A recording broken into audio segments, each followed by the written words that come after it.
Okay, folks, here we go. I have a very, very nice running, decent mileage, decent looking little Ford Explorer two-door Sport for you. This is a 1999 model year. I'll start her up for you. All right, there you go. And if you'll notice, the engine is ice cold right now. I just started it. It has, as you can see, 160,857 miles. And yes, I think that's right. I think we have put like 439 miles on this truck. Obviously, every time it snowed this year, and since I've had this, we've driven it. Okay, it's got a nice little level of equipment. So we got your right window. Oops, sorry, wrong button. Right power window, down and up, as you can see. And of course, driver's window, up and down. It's only got the two. I can't believe I'm fumbling around for it. Of course, power door locks, which typical Ford, I don't think they all work properly. All right, left mirror, power mirror, works good. Right power mirror, works good. And a bonus on this, which I don't get very often, is a power sunroof. Doesn't sound like it's working. Oh, it opens, I see. Yeah, see, it opens, but it doesn't slide. And it looks like there might be some tape or something on there, so who knows. But anyway, that's that. You can fix that if you want. It's gonna be so cheap, this thing, it's not really gonna matter. I did put a fair amount of work into this. I put upper and lower intake gaskets on it. It had a bad miss and a check engine light, and I just don't feel right selling a vehicle that, you know, you probably won't get through inspection. But now you should have no problem. As you can see, cruise control on the steering wheel. Horn works. Wipers work exactly as they should. It's got the auto dimming headlamp, and it's got the information center. It tells you what direction you're going, and obviously the temperature is not right on target, because it's certainly not 40 degrees out below zero. Let's see. The heat works very good. I can't tell. It's a little cool out today. Obviously not 40 below, but it's too cold to really test to see how the air conditioner works. So I can't say. The four-wheel drive works exactly as it should. I will demonstrate that later. The radio doesn't work. So I don't know whether, you know, you're going to slam a aftermarket in there or whatever. That's up to you.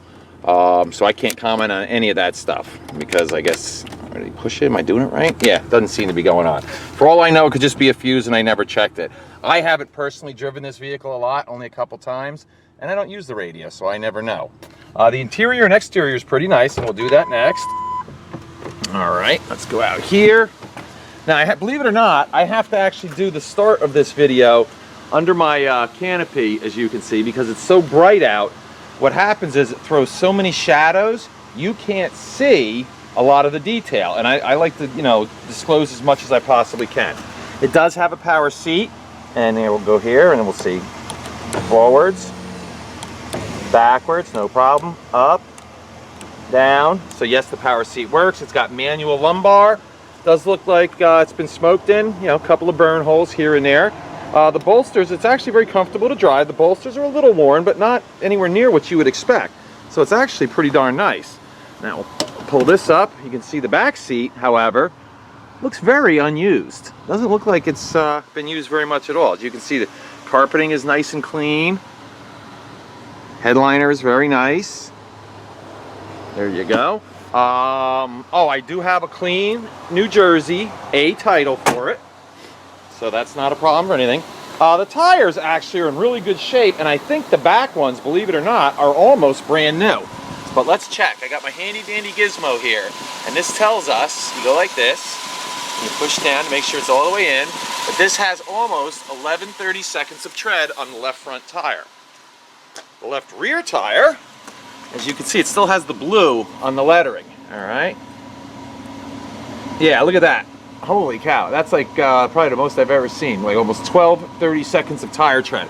I don't know how much tread they come with brand new, but I gotta tell you, these tires can't have more than 1,000 miles on them, so that's pretty damn close to what they're supposed to have. Let's do this side, and down, and yep, that one's 12/30 seconds as well. And the right front tire, go right in here, that one, yeah, that one is about 10/30 seconds. So yeah, you got the back ones obviously are almost brand new.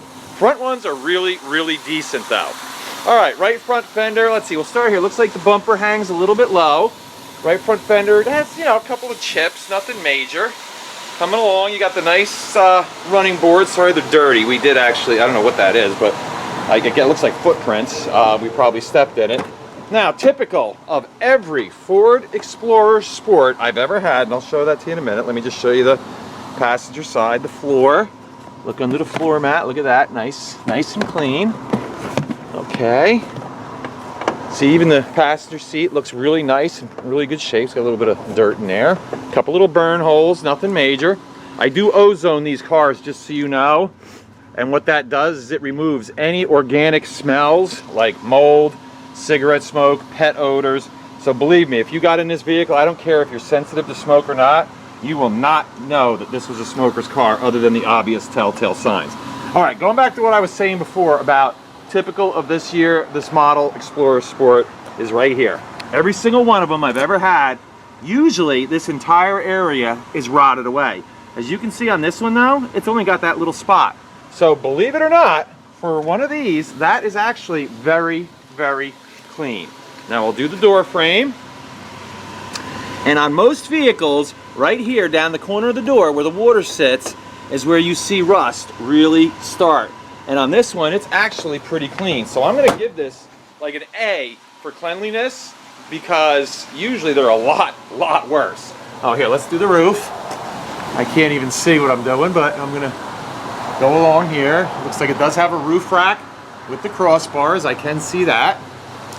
All right, there we go. Let's do the quarter panel. You know, a couple little marks, nothing major. No dents. I don't know what this looks like, glue or something on there. It is got the nice, you know, the two-tone wheel arches, etc. Nice, clean aluminum alloy wheels. Very nice, very clean. That's pretty impressive. Rear bumper in very nice shape. All right, let's take a little look-see underneath here. Let's see what's going on under here. There you go. There's your spare tire. All right, exhaust. All right, there you go. Doesn't look like it has had a hitch on it or been towed with. And there we go. The rear hatch actually looks to be in good shape. Open this up. As you can see, it's got a rear window defogger. Okay, deep tinted glass.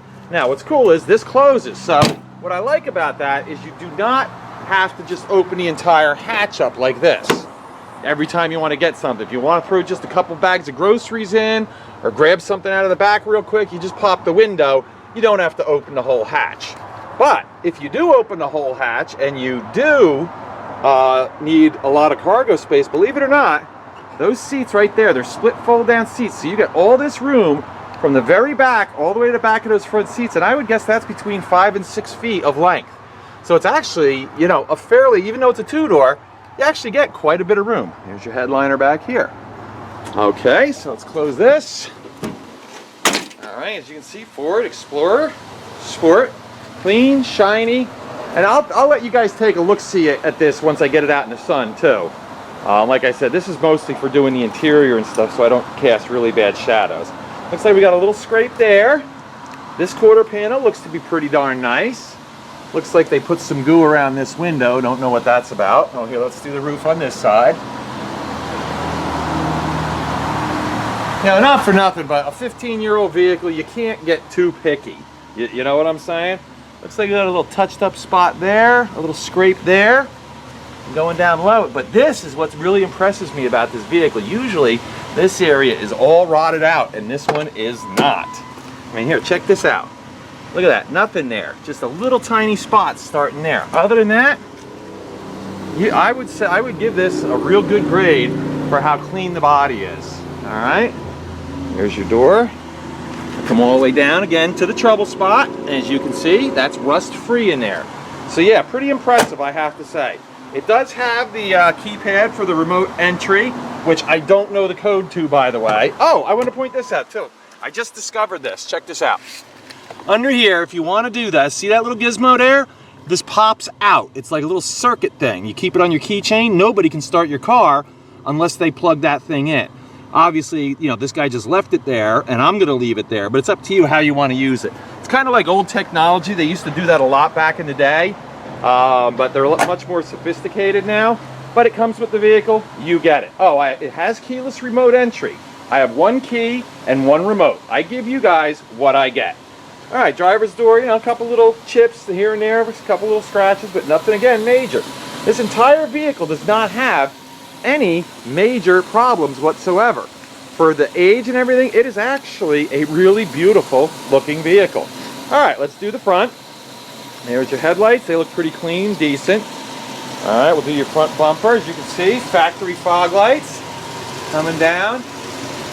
It does look like, you know, it's hit a couple things, but nothing, again, nothing major. Let's take a look underneath. There you go. You can see that. And there you have it, folks. All right, that's the underneath. And now, like any other vehicle, the heart and soul of this thing is the engine. And I can promise you, believe me, I spent a lot of money on this vehicle. It runs fantastic now. All right, it is so strong and sounds so good. So I'm gonna just shut up now. It is a 4-liter, 6-cylinder, of course. I'm just gonna shut up now and let you guys listen. Here we go.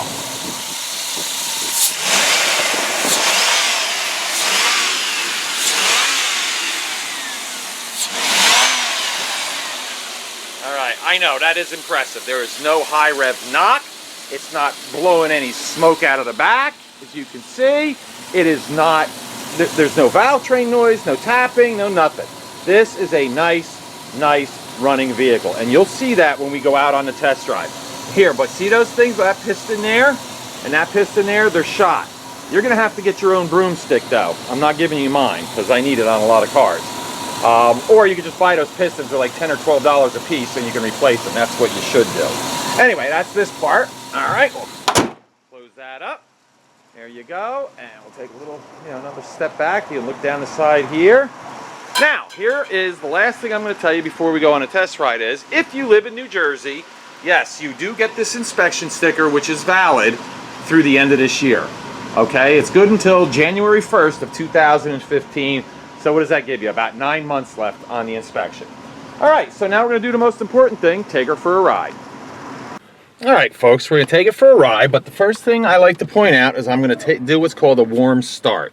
Meaning you guys saw when I did the previous part of this video that the vehicle was ice cold when I started it. It has since obviously been running and it's warmed up.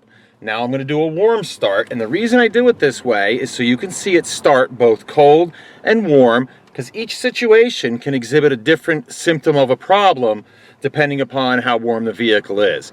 So good tip, if you don't buy from me, it's okay. If you ever go look for especially older used cars, you want to see them start ice cold and you want to see them start warm. So now we're going to start her up, and there we go, nice and warm, no problem. And look at that, we've got almost no gas, and a little light comes on, tells you check gauge. But other than that, there are no check engine lights on whatsoever in this vehicle. So nothing to annoy you or nothing will get in your way of getting you through inspection. Here we go.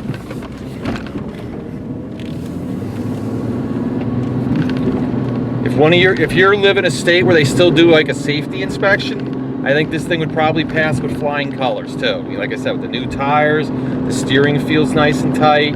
There's no issues that way, so you don't have to worry about that. 4-speed automatic transmission, and as you can see, it goes right through the gears, nice and smooth.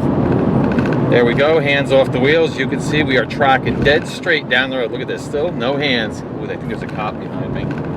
Anyway, deep tinted glass, which is nice. People can't really see what you're doing up here.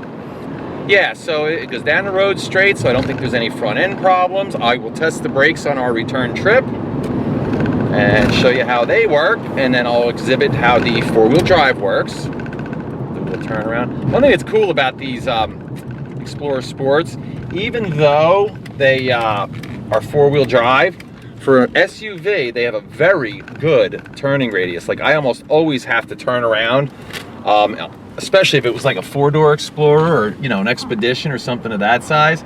I almost always have to do like a K-turn here to get turned around. But in this little baby, no problem.